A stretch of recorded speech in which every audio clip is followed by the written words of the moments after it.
The Galactic Council intercepts a brutal battlefield recording, the wreckage of an entire fleet reduced to atoms. Their analysts call it a glitch. Their admirals call it luck. But the last line of the transmission makes them realize Earth wasn't fighting at full strength. Until now, this is Battle Recorder Echo 9. If you're hearing this, we didn't hold. The recording started with static, then screams, then silence. A Council War analyst paused the feed. "This is from the Zareth engagement, right?" One of the aides asked. "No," the analyst replied. "It's from what's left of it." The lights dimmed. The hologram resumed. 12 Empire-class cruisers burned in orbit over a fractured moon. Engines torn from their hulls, no visible cause, no plasma scarring, no signs of energy impact. They just ceased to exist. Then the feed picked up the human pilot again. His face bloodied, helmet cracked, voice too calm. "They hit us harder than we expected. They told us not to send a fleet. Said they were holding back." He coughed, wiped his visor, looked directly into the lens. "Guess they're done playing." Nice. Double quote static. Then silence. And then the sky lit up. From orbit. The recording caught the moment the human retaliatory ship arrived. Just one. Black, silent, moving slower than most transports. But when it fired, space bent. Not just the enemy ships. The moon's gravitational shape changed. And then everything around it folded inward like paper pulled into a flame. "We warned them," the human muttered. "Now we'll show them what we never used." AVD spike. Inside the council chamber, Chancellor Vahari's drink shattered against the table's edge. "This can't be real." "It is," the analyst replied. "Then we escalate. We throw the Trivector Armada at Earth's core defense net. We've beaten them before." A comms technician swallowed hard. "Sir, Earth just sent a public relay." "What?" He turned the display. A message was cycling across every console. Channel. Black background. White serif font. "You laughed when we said we were holding back." The room froze. Another line appeared. "You mistook our restraint for weakness." Final line pulsed. "Now we're done playing nice." Silence. No ships appeared. No fleets moved. But the fear was already there. Because if this was Earth without trying, no one wanted to see what they looked like trying. Chancellor Vahari stood, voice cracking. "Is this retaliation?" "No," said the analyst. "This is the introduction." And that was before Earth even responded. High Strategist Kale Ver stared at the war map hovering over the central table like a god looking for proof of his own power. 7 fleets. 30,000 ships, 3 backup dreadnoughts. Every path calculated, every jump calibrated to burn through Earth's far colonies and make them kneel. "Terran fleet count still holds at 36, his analyst said. "Too low," Kale murmured. "They're baiting us." "We outnumber them nearly 1,000 to 1, Kale smirked, and still unnervous. He tapped the tactical core.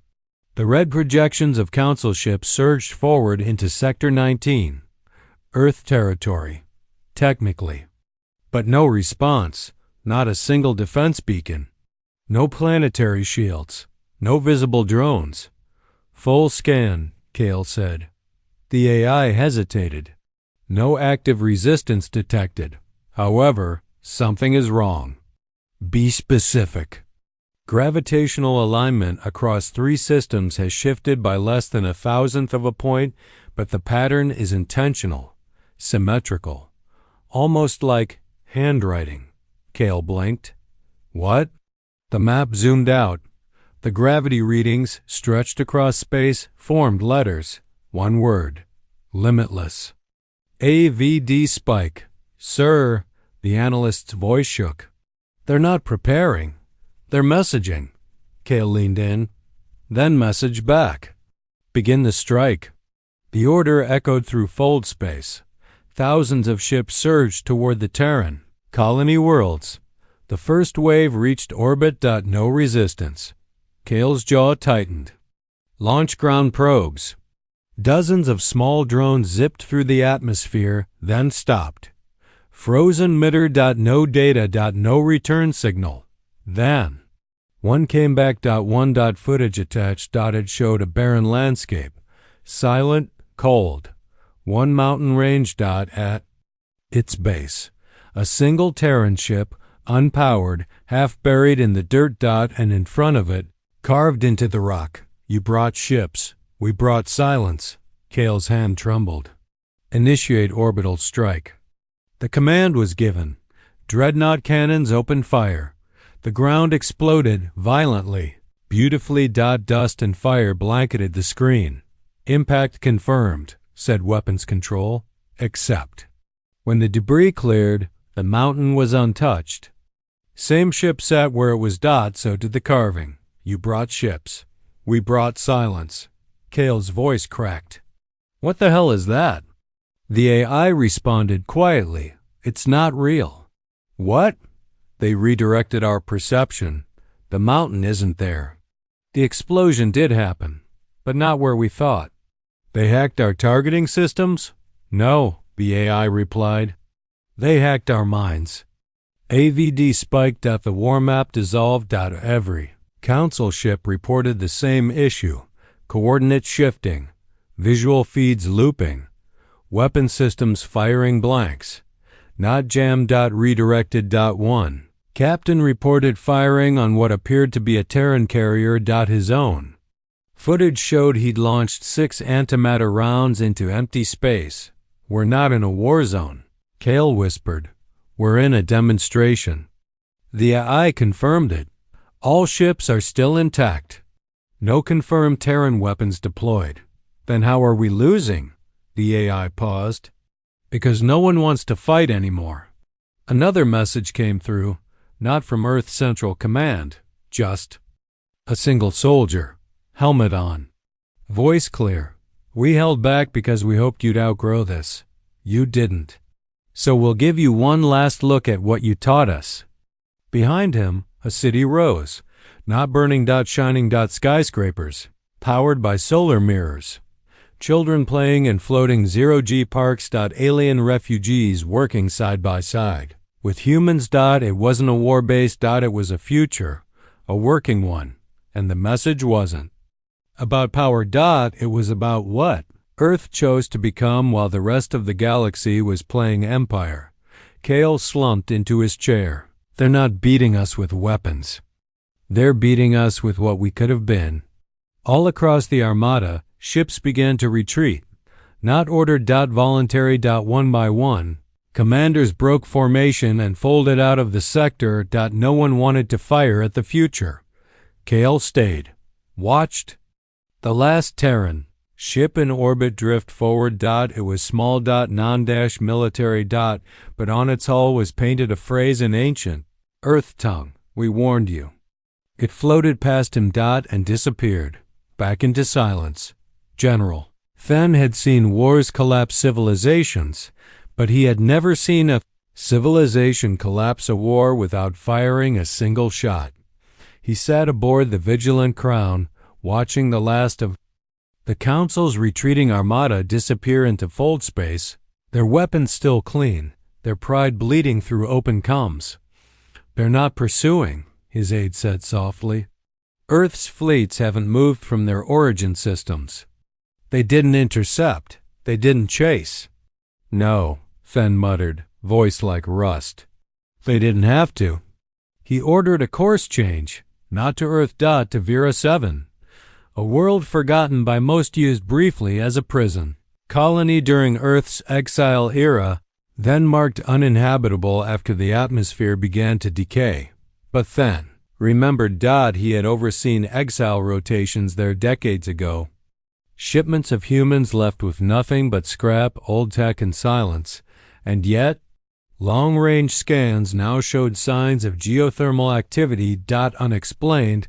Impossible. As the Vigilant Crown broke atmosphere. Fenn stood at the observation deck. VIR-A-7 was supposed to be dust, but it wasn't.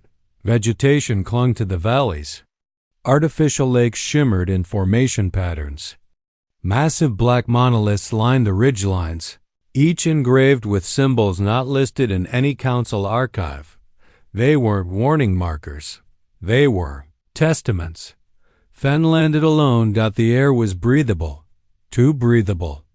Someone had terraformed the planet with such precision that the climate wasn't just survivable. It was engineered to evolve the soil and biology together. There were no Terran troops here. No weapons. Only architecture built into the mountains, carved straight from stone, fused with polished alloys that hadn't been manufactured in any known empire. At the center of it all stood a structure. Dome-shaped. Low. Silent. He stepped inside. A hallway stretched into darkness, lit only by natural sunlight refracting through crystal walls. He followed it. At the far end, a room. Empty, except for a single projection. Motion. Activated. It came alive. As he approached, a woman stood in the hologram. Human, mid-30s, eyes dark, shoulders squared with quiet fury. If you're seeing this, you remember exile. Good, so do we. She walked slowly across the projection space. You left us here to vanish. But we didn't. We listened. We learned. We spent 50 years decoding the network frequencies you thought we'd never touch again. We found your abandoned AI cores, your war doctrines.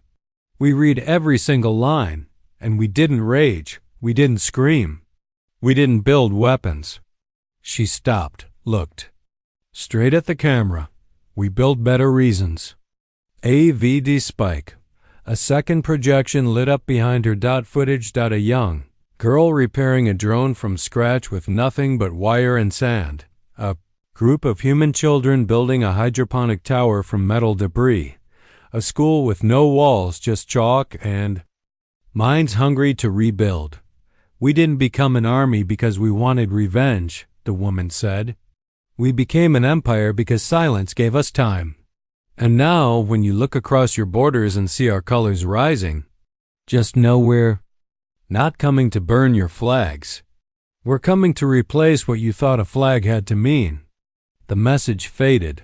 The room dimmed. The NN stood in the silence for a long time. He didn't move, didn't speak. Then finally, he reached into his coat, pulled out his insignia pin, the symbol of the Galactic Council. He stared at it. Then placed it gently on the floor of the chamber and walked out. Back on the vigilant crown, his aide looked up in surprise. No evidence of a base, sir? There was never a base, Fen said. Only history. Orders, sir? Fen looked out toward the stars. They waited for us to become monsters. A pause, and when we did, they stopped holding back. The ship lifted off. And below them, Vera 7 shimmered like memory wrapped in soil, a planet that should have been graveyard, but instead became a nursery for the future. The Galactic Council holds one last desperate summit to declare Earth's expansion illegal. But when they demand a response, Earth gives them none. What follows is worse than war, because when Earth finally acts, the galaxy realizes what true restraint looked like, and what it means when it ends. The council chamber no longer echoed with ambition. It echoed with panic.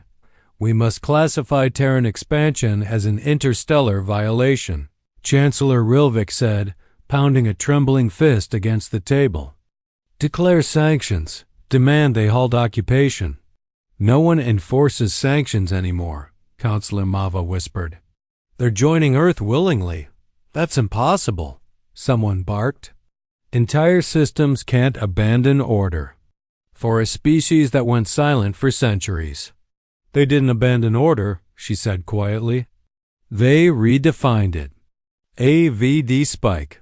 The central screen lit up. Not a hack. Not a signal breach. Just an official Earth transmission. It showed a map. The Council's jurisdiction had once covered 4 spiral arms. Now, only one glowed with their mark. The rest had turned to deep Obsidian gray, no flashing, no flags. Just subtle Terran emblems, barely visible in the star lines. No borders drawn, because Earth didn't need walls. They had gravity. Planets didn't resist Earth's arrival.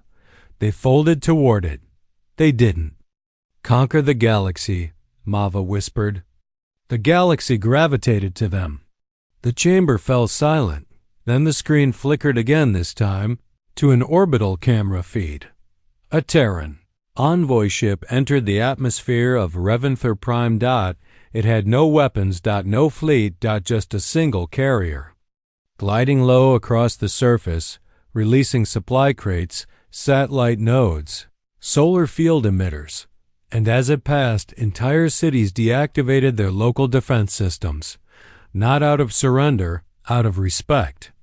We sent dreadnoughts, Chancellor, Rilvik muttered, and they sent infrastructure. Another screen lit up. Footage of the Council's old world of Tyrus 8, recently lost.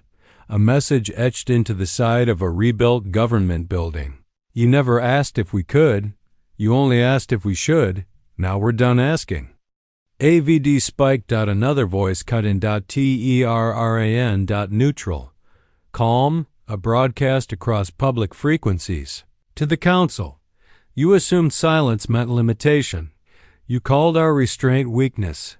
We warned you we were holding back. We built in the shadows, taught children while you trained soldiers, fed planets while you counted fleets.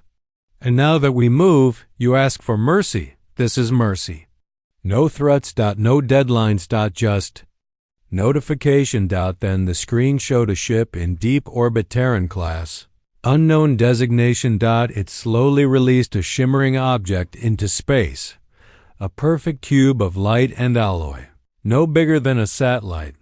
The Council's remaining AI scanned it. No power core. No drive. Just purpose. It unfurled, and over the span of 10 seconds, created a stable wormhole corridor to a Terran gate system in the outer ring.